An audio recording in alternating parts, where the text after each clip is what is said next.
आप सभी का अपने YouTube चैनल पर बहुत बहुत स्वागत है।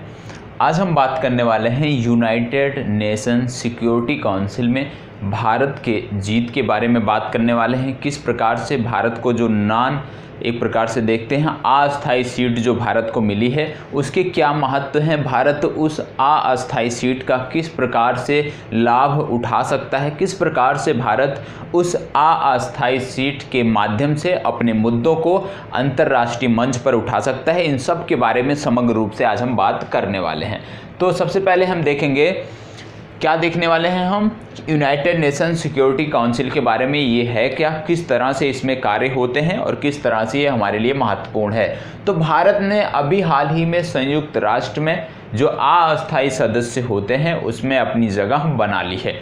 तो ये आप सबको पता होगा, एशिया पैसिफिक रीजन के माध्यम से भारत को ये एंट्री मिली है। और यूनाइटेड नेशन जो सिक्योरिटी काउंसिल है ये यूनाइटेड नेशन के संयुक्त राष्ट्र के 6 सबसे महत्वपूर्ण संस्थाओं में से सबसे महत्वपूर्ण संस्थाओं में से एक है। दूसरी तरह से यदि हम कहें तो यूनाइटेड नेशन सिक्योरिटी काउंसिल जो है यूनाइटेड नेशन की सबसे शक्तिशाली संस्था है।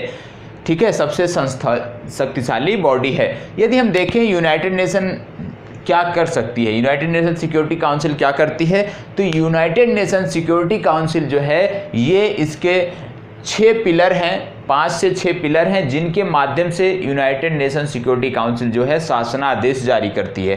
किन किन बिंदुओं के लिए जो यूनाइटेड नेशन सिक्योरिटी काउंसिल है शासनादेश जारी करती है वो हमें पता होना चाहिए। तो जो हमारी यूनाइटेड नेशन सिक्योरिटी काउंसिल है सबसे पहले ये अंतर्राष्ट्रीय शांति एवं सुरक्षा के लिए अध्यादेश नहीं कर सकते, शासनादेश कह सकते हैं, जारी करती है। किसके लिए करती है? अंतर्राष्ट्रीय शांति एवं सुरक्षा। दूसरा इसका महत्वपूर्ण कार्य क्या होता है? सेना के प्रयोग को अधिकार देना। मतलब सेना का मतलब यहां पे हो जाता है United Nation peace keeping force या उसके अतिरिक्त अन्य देशों की सेनाएं। जैसे सेना के प्रयोग की बात करें तो आप इसको इस तरह से समझ सकते हो कि वर्ष 2001 में जब अफगानिस्तान पे अटैक हुआ था तो किस तरह से उस पूरे सिनारियो में 2001 के बाद से किस तरह से सेना का प्रयोग अफगानिस्तान में किया गया था।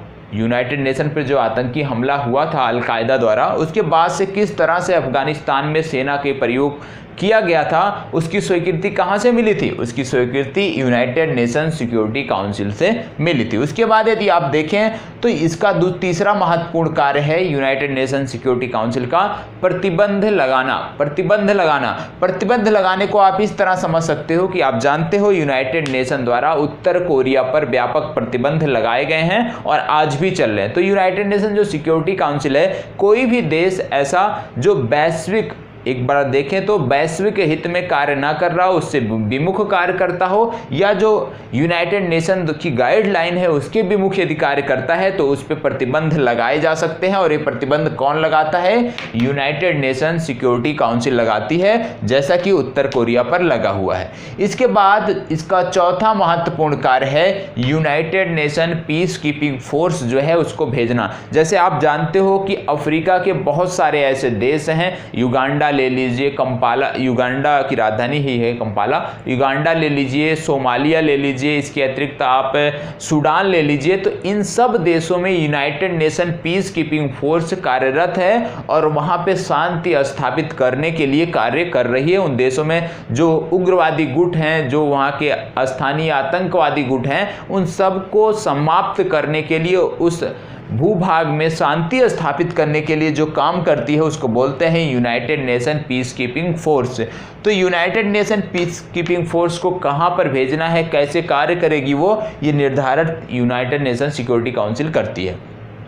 पांचवा इसका महत्वपूर्ण क्या है? नए प्रस्ताव लाना, रेजोल्यूशन लाना। कोई भी प्रस्ताव लाना हो तो कौन लाता है? यूनाइटेड नेशन सिक्योरिटी काउंसिल में ही लाया जाता है। और यदि आप देखो तो यूनाइटेड नेशन जो सिक्योरिटी काउंसिल है इसमें एक रेजोल्यूशन लाया गया था 1267 जिसके माध्यम से क्या हुआ था? आप जानते हो कि जब अमेरिका पे आतंकी हमला हुआ था तो 1267 के माध्यम से ही क्या किया गया था? इसके माध्यम से अल-कायदा और और तालिबान को बैन किया गया था। अलकायदा और तालिबान को अंतर्राष्ट्रीय स्तर पर आतंकी संगठन घोषित किया गया था। ये आप अच्छे से समझ चुके होंगे, उस दौरान भी आपने देखा होगा। तो ये समझाने के लिए आपको था, उदाहरण के रूप में आपको यहाँ पे देखना था कि किस तरह से इसको लेकर हमें चलना है, किस तरह से बदलाव ये हो रहे हैं। तो यूनाइटेड नेशन के महत्वपूर्ण कार्य यूनाइटेड नेशन सिक्योरिटी काउंसिल के महत्वपूर्ण कार्य क्या हैं वो आपने देख लिया। अब आइए समझते हैं कुछ और आगे। जैसे आपने देखा कि यूनाइटेड नेशन में टोटल 15 सदस्य होते हैं। अस्थायी और अस्थायी जो सदस्य होते हैं यूनाइटेड नेशन सिक्योरिटी काउंसिल में, वो टोटल 15 मेंबर होते हैं और इस 15 में से 5 होते हैं अस्थायी सदस्य और 10 होते हैं हमारे नॉन परमानेंट मेंबर, अस्थायी सदस्य। और इसमें यदि आप देखो तो P5 जो परमानेंट कंट्री है, 5 देश जो ऐसे हैं इनके पास क्या है, अपनी वीटो की ताकत है, अपनी वीटो की पावर है। और जो 10 देश ऐसे हैं इनके पास क्या है, वीटो नहीं है, ये नॉन परमानेंट मेंबर हैं, अस्थायी सदस्य हैं। तो यहाँ पे एक बहुत बड़ा भेदभाव आपको देखने को मिलता होगा, क्या कि जो वीटो वाले देश हैं, जो वीटो वाले 5 कंट्री हैं, ये क्या करते हैं, अपने वीटो का फायदा उठाते हैं। जो प्रस्ताव इनको लगता है कि इनके अनुरूप नहीं है, इन पर सवाल उठ रहा है, वो इसको वीटो कर देते हैं, उसको ब्लॉक कर देते हैं। ये इनका फायदा है वीटो होने का।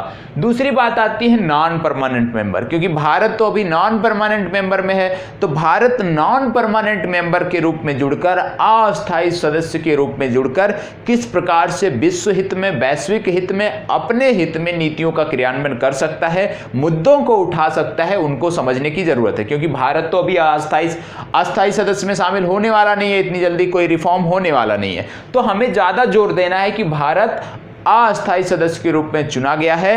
इस सदस्यता के लिए भारत ने बहुत मेहनत की है, बहुत सारा, एक प्रकार से देखें तो भारतीय जो विदेश मंत्रालय है उसके द्वारा बहुत सारा कार्य किया गया है, तब जाके हमें इतना मेजॉरिटी से जीत हासिल हुई है। तो इसमें यदि हम देखें कि नॉन परमानेंट मेंबर क्या होते हैं, सबसे पहले आपको बता दें, जो नॉन परमानेंट होते हैं ये 2 वर्ष तक बदलते रहते हैं। मतलब कोई भी सदस्य महज 2 वर्षों के लिए चुना जाता है और भारत इसमें 8वीं बार चुना गया है। इससे पहले भारत 7 बार अस्थायी सदस्य रह चुका है। दूसरी बात आती है, जो इसमें अस्थायी सदस्य होते हैं इनका निर्धारण कैसे होता है, ये महत्वपूर्ण प्रश्न है, पीटी के लिए भी पूछा जा सकता है कि यूनाइटेड नेशन सिक्योरिटी काउंसिल में जो सदस्य होते हैं अस्थायी सदस्य, किन आधारों पर उनका चुनाव होता है। तो उनका चुनाव होता है जियोग्राफिक कोटा, मतलब भौगोलिक कोटा, उनकी भौगोलिक स्थिति, अवस्थिति क्या है, उस आधार पर वो चुने जाते हैं। जैसे भारत एशिया पैसिफिक रीजन से चुना गया है, एशिया प्रशांत रीजन से चुना गया है, ये आपको पता होना चाहिए। 8वीं बार बना है, ये आपको पता होना चाहिए। भारत को कुल 184 वोट मिले। कितने मतदान हुए थे, 192 मतदान हुए थे, जिनमें से भारत को 184 मिले हैं। और भारत 2021 और 2022 के लिए चुना गया है। तो पीटी के लिए भी पूछा जा सकता है, यह आपको पता होना चाहिए। अब बात आती है कि भारत नॉन परमानेंट मेंबर के रूप में चुना गया है, तो किस प्रकार से भारत अपनी बातों को रख पाएगा, किस प्रकार से भारत अपने प्रस्तावों को रख पाएगा। इसके लिए हमें समझना क्या होगा कि जो इसकी अध्यक्षता होती है, यूनाइटेड नेशन सिक्योरिटी काउंसिल की जो अध्यक्षता करता है वो हर महीने बदलता रहता, मतलब हर महीने यूनाइटेड नेशन सिक्योरिटी काउंसिल का नया अध्यक्ष चुना जाता है। और जो अध्यक्ष होता है वे जरूरी नहीं कि इन्हीं P5 में से हो, वो टोटल 15 देशों में से होता है। मतलब जो अध्यक्ष होता है यूनाइटेड नेशन सिक्योरिटी काउंसिल का, वो 15 देशों से चुना जाता, मतलब इन 15 देशों में हर महीने एक नया सदस्य चुना जाएगा इन्हीं देशों में से, ठीक है। और जो क्रम आता है अध्यक्षता का, ये भी महत्वपूर्ण बात है देखने वाली, याद करने वाली, कि जो ये 15 सदस्य हैं, हर महीने कोई ना कोई इन्हीं में से क्रमबद्ध तरीके से एक नया अध्यक्ष बनेगा और वही इसकी अध्यक्षता करेगा। लेकिन जो अध्यक्ष चुना जाता है वो वर्णमाला के आधार पे चुना जाता है, और वो भी इंग्लिश वर्णमाला के आधार पे चुना जाता है, मतलब इंग्लिश अल्फाबेट के आधार पे चुना जाता है। मतलब पहले ए वाला चुना जाएगा, फिर बी वाला, फिर सी वाला, फिर डी वाला।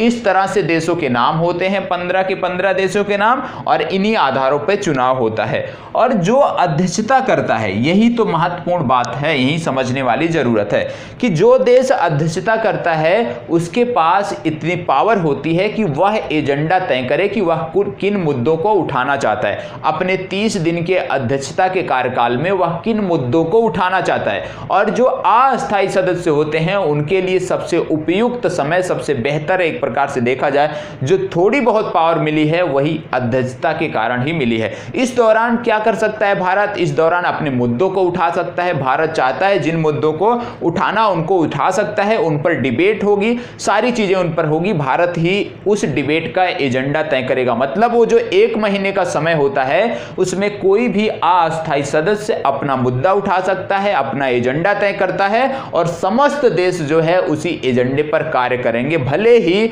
उस एजेंडे को स्वीकृति ना दे जाए, लेकिन उस एजेंडे पर विचार विमर्श अवश्य होता है। ये आपको समझने की जरूरत है। बात मैंने बता दिया, प्रत्येक माह पे बदला जाता है, वर्णमाला के आधार पे बदला जाता है। अब इंडिया, क्योंकि भारत ने पहले से ही, जब भारत जो है लॉबिंग करना प्रारंभ कर दिया था, देशों को अपनी तरफ मोड़ना प्रारंभ कर दिया था कि हमें आप वोट दें, मतदान करें। क्यों मतदान करें? तो भारत का एजेंडा क्लियर था। पहला क्या था भारत का एजेंडा? कि कोविड-19 का कोई अस्थायी सलूशन निकल सके, वैश्विक स्तर पर सभी देश मिलकर कोविड-19 का कुछ अस्थायी सलूशन, अस्थायी उपाय निकाल सकें। दूसरा एजेंडा था भारत का टेररिज्म। किस प्रकार से आतंकवाद बढ़ रहा है, तो आतंकवाद भारत का दूसरा मुद्दा है, क्योंकि आप सब जानते होंगे कि भारत आतंकवाद से बुरी तरह प्रभावित है।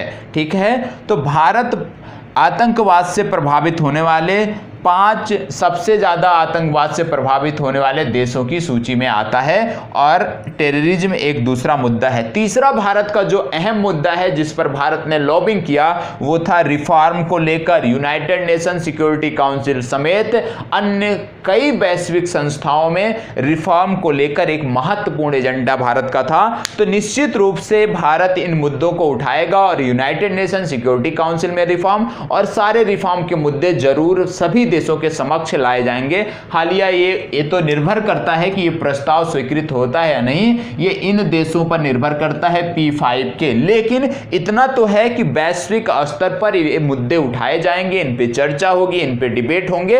और एक फायदा इससे यह होगा कि कौन से देश ऐसे हैं जो इन डिबेट में शामिल होना चाहते हैं, सकारात्मक रुख रखते हैं, वो आपको क्लियर पता चल जाएगा, क्योंकि सभी देश इस पर अपना विचार देते ही हैं। तो किस प्रकार से यूनाइटेड नेशन सिक्योरिटी काउंसिल में भारत नॉन परमानेंट मेंबर बना है, लेकिन यह नॉन परमानेंट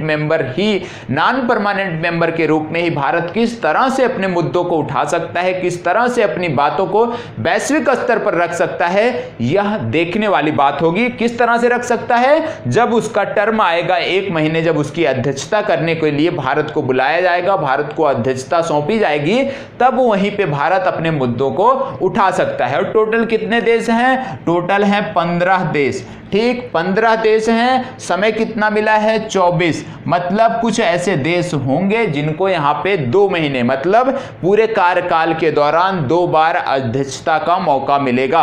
और यदि भारत को 2 बार अध्यक्षता का मौका मिलता है तो निश्चित रूप से भारत के बहुत सारे मुद्दे, जिन मुद्दों के बारे में, जिन मुद्दों के आधार पर भारत को यह स्थान प्राप्त हुआ है, यह जीत प्राप्त हुई है, तो वो मुद्दे उठाए जाएंगे। और उम्मीद है कि इस 2 वर्षों के कार्यकाल में, भारत के इस 2 वर्ष के कार्यकाल में बहुत सारे जो पुराने लंबित मामले थे उनका निराकरण भी हो सकेगा। उम्मीद करता हूं अपनी तरफ से पूरी तरह से समझाने का प्रयास किया है कि यूनाइटेड नेशन सिक्योरिटी काउंसिल में भारत की जो मेंबरशिप मिली है वो किस प्रकार से महत्वपूर्ण है, किस प्रकार से भारत उनको लेकर आगे बढ़ेगा। इन सब पर समग्र रूप से चर्चा आप सबके सामने बताया, मैंने प्रस्तुत किया, अपनी बातों को रखा, अपने विचारों को रखा।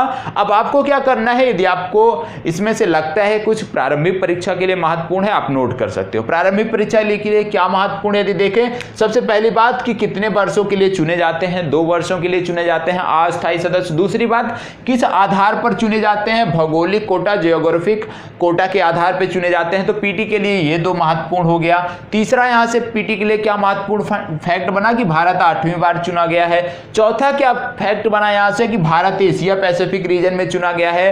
पांचवा क्या बना कि जो सदस्य अध्यक्षता होती है किस आधार पर देशों को दी जाती है, अल्फाबेट वर्णमाला के आधार पे, वो भी अंग्रेजी वर्णमाला के आधार पर देशों का नंबर आता है। तो अपनी तरफ से पूरा प्रयास किया है, इसी तरह हमारे साथ बने रहें और प्लीज आपसे बार बार रिक्वेस्ट करता हूं कि प्लीज ज्यादा से ज्यादा वीडियो को शेयर किया करें और ज्यादा से ज्यादा लोगों को, अपने लोगों के बताएं कि इस चैनल पर क्या क्या चीजें आपको मिल रही हैं, किस तरह से आपके लिए लाभकारी साबित होंगी, और निश्चित रूप से अपनी तरफ से पूरा 100% देने का प्रयास करता हूं। तो यहीं पे अपनी चर्चा समाप्त करते हैं, आप सबसे विदा लेते हैं, धन्यवाद।